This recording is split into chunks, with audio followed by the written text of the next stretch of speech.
Imagine you're home alone. You've locked all the doors. You feel safe. But then, you hear a floorboard creak upstairs. A voice not your mom's, not your dad's whispers your name from the shadows. Would you run? Or would you freeze? I'm 26 now, but I still can't sleep without checking the closet. Why? Because when I was 12, I spent 2 hours hiding in a tiny crawl space while a stranger dragged something heavy across my bedroom floor. But the scariest part, it wasn't just a random break-in. It was something much more personal. It started on a Friday night. My brother Zach went out with friends, leaving me alone. I was watching a horror movie. Bad idea, I know. Every house sound made me jump. The fridge clicking, the wind. But then I heard the front door close. I thought, finally, Zach is home.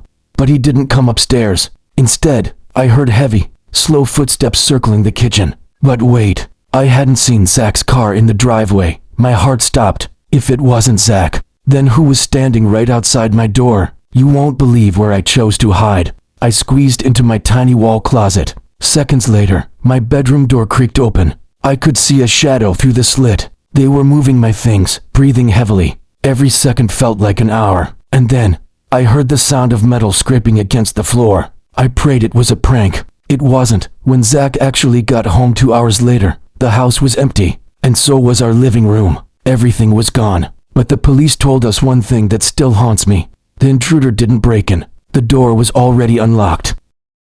Have you ever felt like someone was watching you through a window, but you convinced yourself it was just a reflection? Tell me in the comments, because after this next story, you'll never ignore that feeling again. This next one is about David. He was our friendly neighbor. He drank with my uncle, helped my grandpa. We trusted him. One night, I was 5 years old, home alone for just 10 minutes. David knocked. He knew my grandpa just left. He knew my uncle was out. He had been waiting. I opened the door because he wasn't a stranger.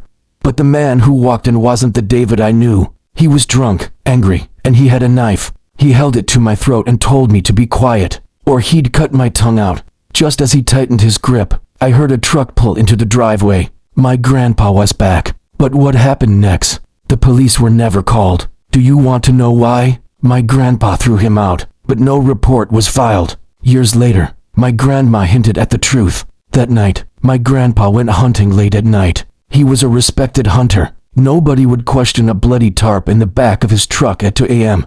David was never seen again. Sometimes, the monster under your bed is handled by the hero in your house. But sometimes, the danger comes from someone your own age. My friend Mason begged me to let another guy, Neil, stay over. I said yes for a stupid reason, a weed pen. But when Neil walked in, he didn't say hello. He asked, "Are all the doors locked?" Then he walked to the kitchen and grabbed a steak knife. I saw the look in his eyes. It was empty. Pure psychosis. I managed to lock him out and call for help. Later, I found out Neil was carrying a manifesto. He believed he had to kill someone that night to save himself.